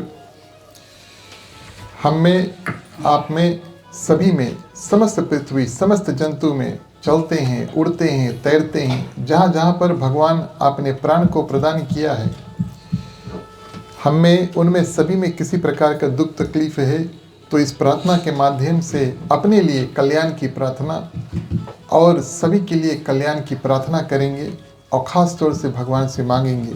जहाँ जहाँ कुछ दुख तकलीफ है, भगवान आप थोड़ा थोड़ा शक्ति हम सबको प्रदान कर देना, सभी कोई अपने दुख से पार पा सके। मांगने का वक्त आता है, सभी कोई अपने अपने हाथों को खोल लेते हैं। पुरुषों के लिए राइट ओवर लेफ्ट, महिलाएं अपने अपने आंचल अपने अपने हाथ में ले लें। चलिए प्रार्थना करते हैं। स्वस्ति प्रजभ्यः परिपालयन्तः न्यायेन मार्गेण महीं महिषाः गोब्राह्मणेभ्यो शुभमस्तु नित्यं। लोकाः समस्ताः सुखिनो भवन्तु, सर्वे भवन्तु सुखिनः, सर्वे सन्तु निरामयाः, सर्वे भद्राणि पश्यन्तु, मा कश्चित् दुःखभाग् भवेत्। आपुत्र पौत्राणां सन्तु, पौत्रीणां सन्तु पौत्रीणां, निर्धनां साधनां सन्तु, जीवन्तु शारदं शतमे मम, जीवन्तु शारदं शतमे मम, जीवन्तु शारदं शतमे मम। सभी को अपने अपने हाथों को जोड़ लें। ओम सर्वेषां मंगलं भवतु, सर्वेषां कल्याणं भवतु, सर्वेषां शुभं भवतु, सर्वेषां शांतिर्भवतु। धर्म की वृद्धि और धर्म का नाश हो, संतन में सदा सद्भावना हो। हर हर महादेव की जय। जय श्री सीताराम हरे। ओम नमः पार्वती पते, हर हर महादेव हरे। जय जय वीर बजरंगी, हर हर महादेव हरे। दूसरे दिवस का क्रम हमने और आपने मिल करके इस सुंदर भाव से मनाया। भगवान श्री कृष्ण की कृपा आप सभी भक्तों के ऊपर हो। प्रिय श्रोतागण, एक बार फिर से अपनी ओर से हमारे मंडली और उनके सदस्य आदर्श सत्संग रामायण मंडली, ग्राम मालिक मालकिन परिवार, श्रीमान श्रीमती रविशर नारायण, पुत्री और माताएं, और आज के हमारे मुख्य यजमान श्रीमान श्रीमती नवीन कुमार और उनके समस्त परिवार यहाँ उपस्थित है। इनकी ओर से आप सभी का हार्दिक हार्दिक स्वागत, अभिनंदन और धन्यवाद। आज हमने बड़े सुंदर से मिल करके और दूसरे दिवस का क्रम जो है उसको किया। आज भी आप सभी के लिए प्रसाद है, महाप्रसाद है, इसे कृपया करें। मुख्य श्रोता और ग्रस्त श्रोता जो है उनको आशीर्वाद और धन्यवाद देकर जाएं, ये हमारा और आपका कर्तव्य बनता है। इसके बाद थोड़ी देर के लिए हम और आप मिलकर के कीर्तन करेंगे, और जो जो लोग हमारे साथ जुड़ना चाहते हैं कृपया आप सभी कोई आगे आ जाएं। अभी तक जितने लोगों ने सहायता देकर हमें यहाँ तक पहुँचाया है, आप सभी को हृदय से धन्यवाद देते हैं। चलिए मुख्य श्रोता को पंचामृत देते हैं। राम कहे सुख उपजे, कृष्ण कहे दुख जाए, महिमा महाप्रसाद की पावन भोग लगाए। तन मन धन है तेरा, स्वामी सब कुछ है तेरा, तेरा तुझको अर्पण, तेरा तुझको अर्पण, क्या लागे मेरा। ओम जय जगदीश हरे, ओम जय जगदीश हरे, ओम जय जगदीश हरे। ओम शांति शांति शांति।